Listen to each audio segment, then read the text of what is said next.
নমস্কার, প্রথমেই দেখে নেব আজকের সংবাদ শিরোনাম। ফের বেপরোয়া গতির বলি শহরে, মা উড়ালপুল থেকে নিচে পড়ল বাইক, মৃত 2। দেবাংশুর ফেসবুক পোস্ট ঘিরে নতুন চর্চা, কুণাল শোনালেন হাওয়াই চটির ক্ষমতা। সোমবার থেকে কমছে মেট্রো, পাতালপথে হয়রানি বাড়বে যাত্রীদের। দাউ দাউ করে জ্বলছে নিউ আলিপুরের ঝুপড়ি, পাশেই হাসপাতাল, বাড়ছে আতঙ্ক। সাগর মেলায় অতিরিক্ত ট্রেন চালাবে রেল, নজর যাত্রী নিরাপত্তা ও স্বাচ্ছন্দ্যে। সরছে বৃষ্টি কাটা, আগামী 24 ঘণ্টায় দক্ষিণবঙ্গে পারদ পতনের পূর্বাভাস হাওয়া অফিসের। বড়দিনের আগেই ব্যাক গিয়ারে শীত, কেমন থাকবে আবহাওয়া? প্রতিদিন নিয়মিত সঠিক খবর শোনার জন্য কলকাতা নিউজ টিভি চ্যানেলটি সাবস্ক্রাইব করুন। আসছি বিস্তারিত খবরে। সাত সকালে গতির বলি শহরে, রবিবারের সকালে ভয়াবহ দুর্ঘটনা মা উড়ালপুলে। ফ্লাইওভার থেকে নিচে পড়ে মৃত্যু 2 বাইক আরোহীর। পুলিশের প্রাথমিক অনুমান, অতিরিক্ত গতির জেরেই নিয়ন্ত্রণ হারিয়ে দুর্ঘটনার মুখে পড়ে বাইকটি। মৃত 2 যুবকের নাম দানিশ আলম এবং অনিশ রানা। প্রথম জনের বয়স 18 বছর, দ্বিতীয় জনের বয়স 19 বছর। দুজনেই বউবাজার এলাকার বাসিন্দা। এদিন সকালে দাদার বাইক নিয়ে বাড়ি থেকে বেরিয়েছিলেন দানিশ, সঙ্গে ছিলেন অনিশ। দুজনেরই আর বাড়ি ফেরা হল না। জানা গিয়েছে, বাইক চালকের মাথায় হেলমেট থাকলেও আরোহীর মাথা ফাঁকাই ছিল। ফলে উঁচু থেকে পড়া মাত্রই মৃত্যু হয় দুজনের। বাইকটি নিচে পড়ার সঙ্গে সঙ্গে কর্তব্যরত তিলোজলা ও প্রগতি ময়দান থানার পুলিশ কর্মীরা ছুটে আসেন। দুর্ঘটনাগ্রস্ত দুজনকে উদ্ধার করে এসএসকেএম হাসপাতালে নিয়ে গেলে চিকিৎসকরা মৃত বলে ঘোষণা করেন। পুলিশ সূত্রে জানা গিয়েছে, চিংড়িঘাটা থেকে সায়েন্স সিটির দিকে আসছিল বাইকটি। পরমা আইল্যান্ডের কাছে মা উড়ালপুলে একটি বাঁক বা কার্ভ রয়েছে, সেখানেই গার্ডওয়ালে ধাক্কা মারে বাইকটি। সঙ্গে সঙ্গে বাইক সমেত দুজনেই নিচে পড়ে যান। পুলিশের প্রাথমিক ধারণা, বেপরোয়া গতিতে চলছিল বাইকটি। বাঁকে নিয়ন্ত্রণ সামলাতে না পেরেই গার্ডওয়ালে ধাক্কা মারে। উল্লেখ্য, মা উড়ালপুরে মাঝেমধ্যেই দুর্ঘটনার মুখে পড়ছে বাইক। বারবার সতর্ক জারি করেও কোনো লাভ হচ্ছে না। দেবাংশু ভট্টাচার্যের একটি ফেসবুক পোস্ট ঘিরে ফের নতুন করে চর্চা শুরু হয়েছে তৃণমূলের অন্দরে। দলের প্রবীণদের একাংশকে টার্গেট করে তার এই পোস্ট বলে অভিযোগ উঠেছে। ছড়া ঘিরে জল্পনা চরম আকার নিতেই এই বিষয়ে মুখ খুললেন তৃণমূল রাজ্য সাধারণ সম্পাদক কুণাল ঘোষ।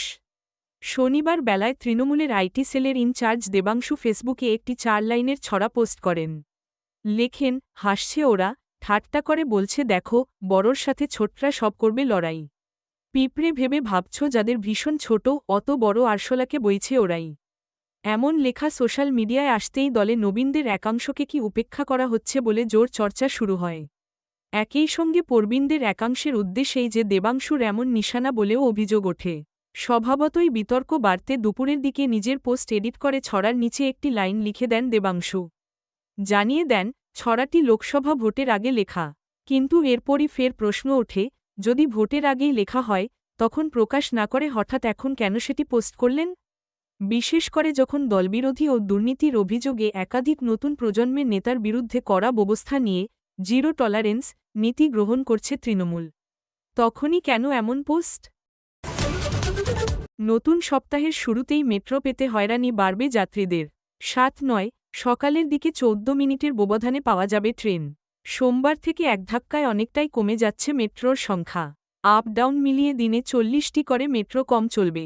মেট্রোর তরফে 7 মিনিটের ব্যবধানে দিনভর মেট্রো চালানোর কথা বলা হলেও সময়সূচিতে দেখা যাচ্ছে, সকাল এবং রাতের দিকে 8, 10, 11 এমনকি 14 মিনিটের ব্যবধানেও বেশ কিছু মেট্রো 2 প্রান্ত থেকে চলবে। আর এভাবেই সময়ে অদল বদল করে আপ এবং ডাউন লাইনে 40 ট্রিপ মেট্রো কম চালাবে কর্তৃপক্ষ। মেট্রো সূত্রে খবর, এতদিন সোম থেকে শুক্র এতদিন আপ ডাউন মিলিয়ে রোজ 288 ট্রিপ করে মেট্রো চলত। কিন্তু আগামীকাল থেকে তা কমে 248টি হয়ে যাচ্ছে। এর ফলে মেট্রোর অনেক টাকা সাশ্রয় হবে। এমনিতে মেট্রোয় 100 টাকা আয় করতে 250 টাকার বেশি খরচ হয়। ফলে দিনে 40 ট্রিপ মেট্রো কম চালালে অনেকটাই খরচ বাঁচাতে সক্ষম হবে কর্তৃপক্ষ। বিষয়টি নিয়ে ইতিমধ্যেই সোচ্চার হয়েছেন মেট্রো কর্তৃপক্ষের একাংশ। তাদের বক্তব্য, কখনো বেসরকারীকরণের পথে হাঁটা, কখনো যাত্রীস্বাচ্ছন্দ্য ও শিকেও তুলে মেট্রোর সময়ে পরিবর্তন যেন তুগলকি আচরণ চলছে মেট্রো ভবনে। যাত্রীদেরও মেনে নেওয়া ছাড়া উপায় থাকছে না। অনেকেই বলছেন এমনিতেই প্রয়োজনের তুলনায় মোটরম্যান কম মেট্রোয়ে, তার উপর অন্যান্য মেট্রোর লাইনগুলো চালুর পথে, ফলে সেখানে মোটরম্যানের প্রয়োজন। সব দিক বিচার করেই তাই মেট্রোর ট্রিপ কমানো হচ্ছে নিঃশব্দে। যাত্রীদের বলা হচ্ছে দিনভর মেট্রো চলবে 7 মিনিট অন্তর, অথচ আদৌ তেমনটা হচ্ছে না। সেই ব্যবধান নানা সময়ে নানা রকম থাকছে। সর্বোচ্চ 14 মিনিট। যাত্রীদের বলা হচ্ছে দমদমের বদলে এবার সব ট্রেনই দক্ষিণেশ্বর থেকে যাতায়াত করবে। এতে যাত্রীদের সুবিধা হলেও বাস্তবে মেট্রোর জনও অপেক্ষা বাড়বে।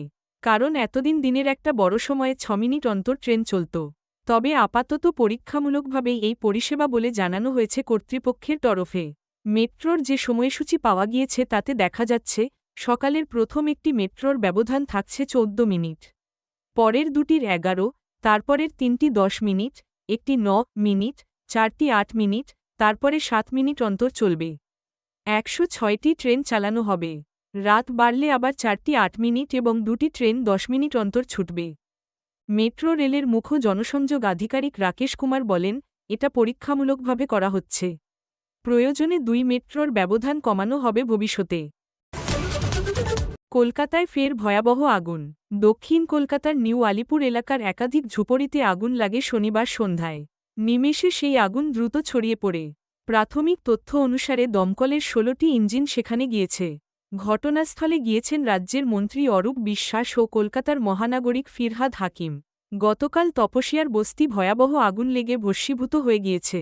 খোলা আকাশের নিচে বাস করছেন ঘর হারানো বাসিন্দারা। ওই ঘটনার 24 ঘণ্টা কাটতে না কাটতেই ফের কলকাতায় ভয়াবহ আগুন।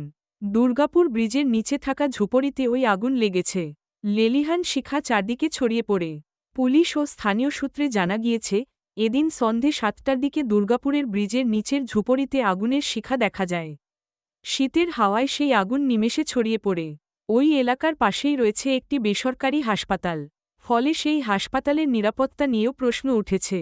আগুন যাতে হাসপাতালের দিকে চলে যেতে না পারে সেজন্যও ব্যবস্থা নেওয়া শুরু হয়।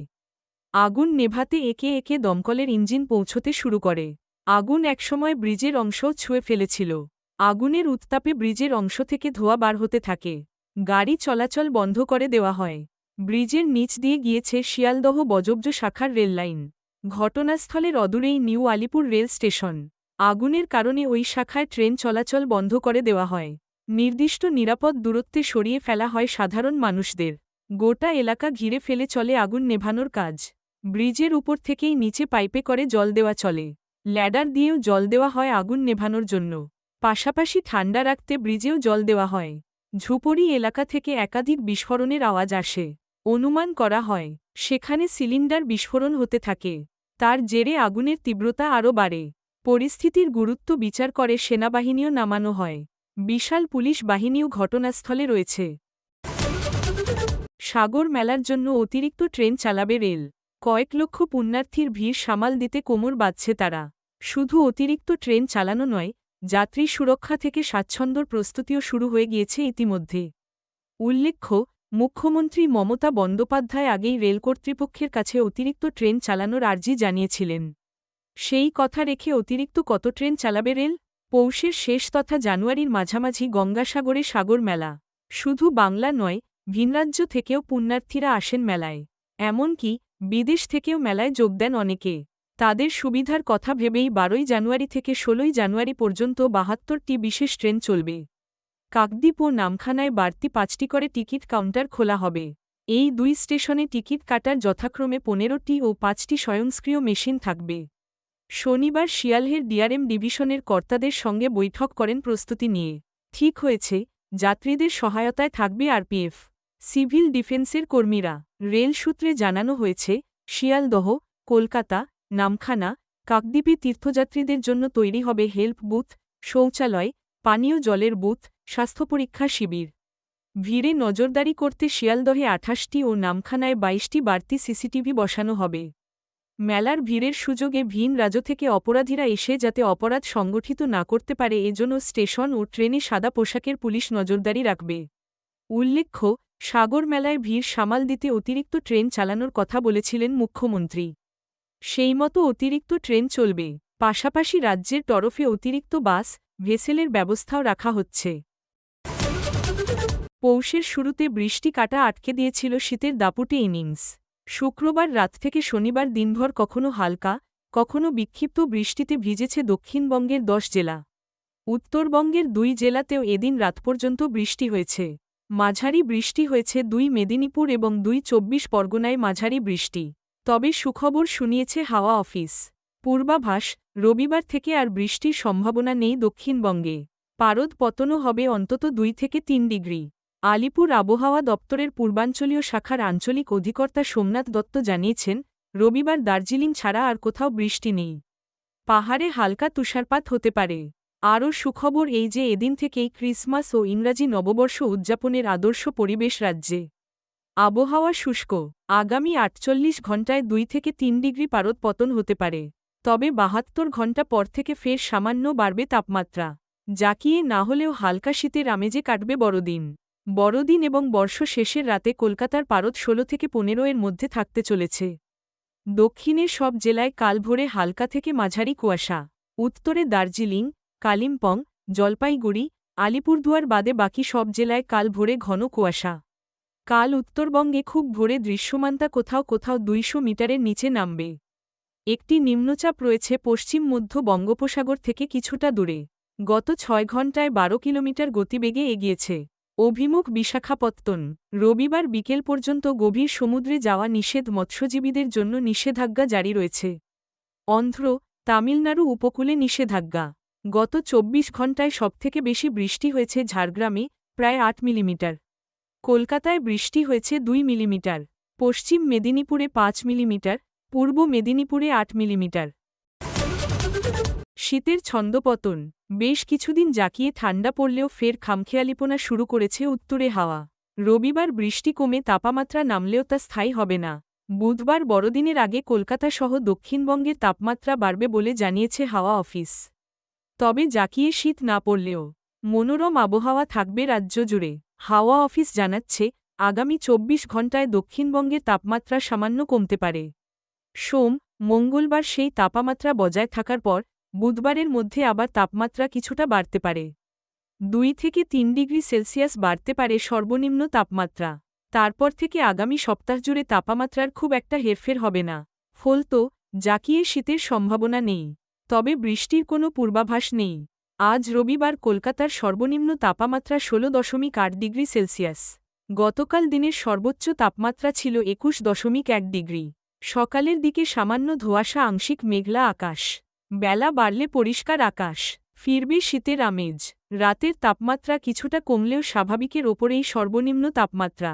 দার্জিলিংয়ের উঁচু পার্বত্য এলাকায় তুষারপাতের সম্ভাবনা। সিকিমে তুষারপাতের প্রভাব পড়বে দার্জিলিং সংলগ্ন এলাকায়। উত্তরবঙ্গের 5 জেলায় রবিবার ঘন কুয়াশার সতর্কবার্তা দেওয়া হয়েছে। কুয়াশার সম্ভাবনা বেশি দার্জিলিং, জলপাইগুড়ি, আলিপুরদুয়ার, কোচবিহার এবং মালদহ জেলাতে। দৃশ্যমানতা কোথাও কোথাও 50 মিটারে নেমে আসতে পারে বলে জানিয়েছে হাওয়া অফিস। উত্তর পশ্চিম ভারতে নতুন করে পশ্চিমী ঝঞ্ঝা আছড়ে পড়ার সম্ভাবনা রয়েছে।